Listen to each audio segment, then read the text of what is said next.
When you're not sure what to do, you overthink, you hesitate, you get stuck. But in that moment is very pivotal because there's only one thing that you can do that is the most correct thing to do. That is to build capacity. What is up, you guys? Sage here. I'm CEO, founder of Legacy Africa. And I'm not speaking from a place of theory, I'm speaking from a place of real practice. I'm very often put in situations where there is no correct initial answer, the outcomes aren't guaranteed, and the questions I have don't really have obvious answers. But what I found is one thing that has been the unlock that speeds up my journey as quickly as it's going. That is, when I default to action, something always moves forward, something always happens, something comes from it when I do, when I build. And so the promise is that within this video, by the end of it, you're going to get three things. And that is what build to capacity means, why it's the only move when you're stuck, and what to do daily when things don't make sense. Hopefully, I can give that to you. So the plan is what capacity is. Capacity is your ability to work harder, to think clearer, to move better, to move faster. And so an example is you learn how to build and use AI tools, or you learn how to use existing AI tools, right? You've built capacity. Why? Because you're going to be able to work for longer hours. You're going to increase your throughput. Okay. You go to the gym. Why? Because when you're healthy, when your body is good, when you feel good, you're going to have more energy. You're going to be able to go at a higher capacity for longer hours. Okay. And when you build your execution speed, your ability to handle pressure, these are the things that aren't necessarily the sexiest things to do. This is the boring work that you do daily, the repetitions, the things that aren't necessarily adding to the bottom line immediately. But in the overall, in the grand scheme of things, if you know how to use these tools, you're going to be better. If your body is better, you're going to be better. If you can think clearer because you have these two things, you can refine your thinking. You can think clearer for longer. These are the things that are going to enable you to take action when it's time to take the action. So most people get stuck because they wait, they research, they overthink. Again, the thing to take away from this video is default to action. Why to default to action? So most people, they get stuck in the research phase. They get stuck looking up. Like I was having this conversation with this person, and God forbid she sees this.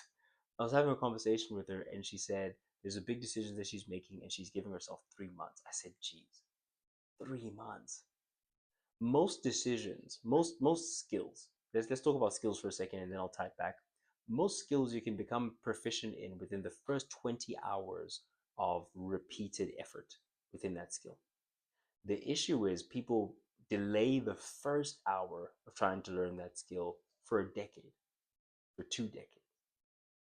And so if the person that I'm giving an example of were to delve deep into researching what the actual best case scenario is, what the most likely scenario is, what the worst case scenario is, she could take a calculated risk and move forward while the window of opportunity is still open. Versus if you take too much time, you lose momentum, you lose the reserves of cash, and so now you're moving out of desperation rather than from a position of leverage, of power. And so that's the position that you don't want to get yourself caught into. And the rule is default to action, default to build capacity. That means make the call, send the message, go to the gym, create the content. Okay, what does this mean? You make the call so that you get the contact, you get the network, you know. And that's what most people are afraid of. Most people are afraid to get to the answer of, is my product going to be validated by the market, yes or no? Am I going to be able to depend on this person to make sure that this deal gets through? Am I going to be able to facilitate this deal through this person? Is this person going to be able to provide the service to this client at the correct price point? Like when you make the call, you know, okay, I do have this person to lean on. I do have the capacity to handle X amounts of clients through this service in this way for this. Like you get a real depth and breadth to the solution that you have for the problem that you're facing. Same thing when you send the message, when you go to the gym, you're able to build your ability to do the monotonous work, show up even when it's not fun. You train not only the physical body, but you train mentally the muscle that is, I continue to do because I said I was going to do, not because it's the cool thing to do, or it's the most interesting thing to do with my time at this point. I will do this because it is what is required to get me to where I want to go. You're training that. And when you create the content, you're building yourself a base of distribution that is one day going to be your future talent sourcing, your future deal sourcing, your future everything. When you build trust with an audience of people, you're able to, number one, provide value to those people and you capture a bit of that upside. But in addition to that, these people value what you say, they value your opinions. And so now you have people to go in on deals with you. You have people to do anything, take over the world, right? A great friend of mine said once, God gave us people. That's the ultimate thing that we have to build or grow anything. It's people. And so doing things like creating content in any way, shape, or form, you carve out a niche for yourself and for your audience to exist in tandem, not only with yourself, but with your ideals and with the other people that are within that community. And some very incredible things can happen when you build a space like that. But if you don't start, listen, God told me to talk to the walls, and I've been talking to the walls for years, and I continue to talk to the walls sometimes. Some videos don't get clicked on at all. Some videos never get listened to, but you continue to do it. You continue to build the proof. You continue to build the skill. You continue to hone your craft. You structure a little bit more. You get a little bit more proficient in this and that. And then eventually, when the opportunity strikes, where you're approached by someone and there's a team that you're building behind this thing, or when the time comes that my personal capacity allows me to build a team around this thing, I will personally be at a stage where I can just focus on my prep work. I don't have to worry about filming. I don't have to worry about sound. I don't have to worry about post-production editing. You get what I'm trying to say? But those things have to find you prepared. Me doing the reps, I'm building capacity. So it's not just the capacity in terms of where it goes, but the capacity in terms of you and your capability to execute. I feel like that's very, very important. And so the compounding effect is this is what? You feel that nothing is happening when you're talking to the walls, but your skills are improving, your discipline is building, and the opportunities are getting closer. And so one day, when it clicks, when the moment comes, you'll be ready for it. And so for me, like I said, there have been many, many times where I've been faced with situations and I didn't know what to do, but I chose to push forward. A small example is in the making of these, like this specifically, this is one of 5 t-shirts. Only 5 were made in the world, right? The way that these came to be is I didn't know how people would receive them, what they would want them to look like. And so I made a mock up with AI and I posted it, asked people what they thought. People liked it. I posted a couple of different versions. Eventually, people chose one. And so, okay, we have a look now. And okay, now people say they wanted, hey, do you want to pre-order this? Do you want to pre-order this? Do you want to pre-order this? So what I did was I sourced a supplier. Do you want to pre-order, pre-order, pre-order, pre-order? Hey, people come through, they pre-order. I'm like, geez, okay, this is getting serious now. Hey, Queen, hey, now there's money in the account. Hey, now people want this thing. I need to make it happen. I go to the supplier. Hey, I feel like no, it doesn't make sense that these people are coming in at this price point and they're all the way on the other side of South Africa.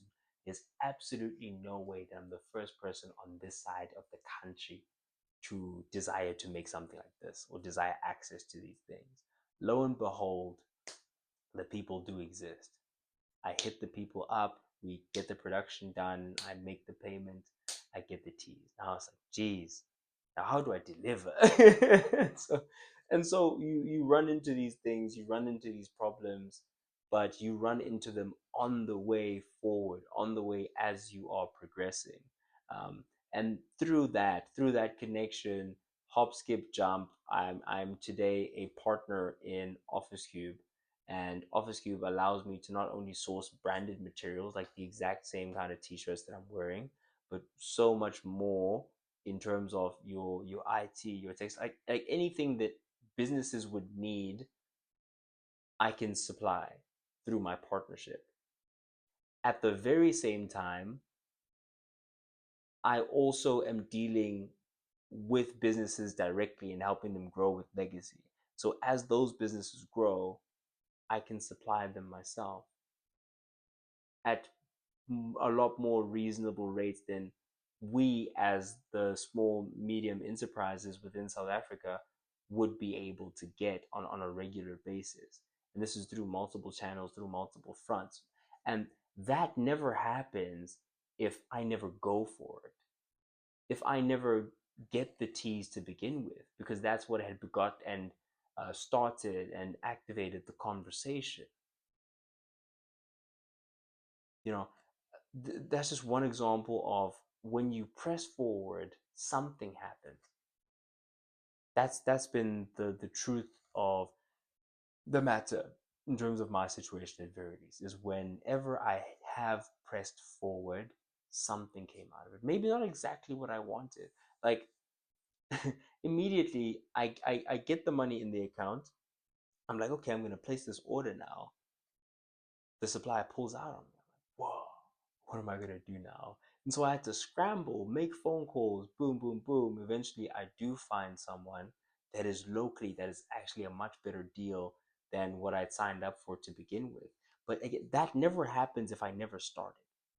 That never happens if I never reach out to people that I know. That never happens if I never, if I thought that I needed capital in order to start my business. None of this would have ever, if I thought I had to register first and then this and then this and then this, or none of that ever happened.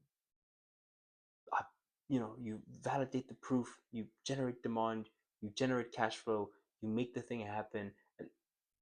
And so these things started to spark um, curiosities in me, started to spark three streams of thought, started to spark so much more that I believed was possible and I knew was possible because I started. And none of that ever happens if I never built the capacity to begin with by being the genuine person, doing the networking, and so on and so forth. And you can trace it all the way back to the nexus. It starts with a thought, and then from there, you begin to do, you begin to provide value to other people, and eventually they will want to give to you. It's not give, give, ask. It's give, give, give, give, give, give, and they just want to give, and that's the kind of community that I'm trying to create, is a community of givers, people who just want to give to one another, because I believe that there will be so much more for everyone. And the cool thing about it is, and I've noticed this, you become much more generous when your cup is full. So it's very important to build capacity, make sure that your cup is full, make sure that you have a lot within you, and your cup will overflow and you'll consistently find yourself having a lot to give. And so, lastly, when you don't know what to do, don't freeze, don't wait, don't overthink, build capacity, man. Because when the opportunity comes, it won't wait for you to figure it out. That's the thing about it, is that when the opportunity comes, it won't wait for you to figure it out. And one more thing about opportunity, it looks like opportunity when you look back at it. Today, it looks like risk.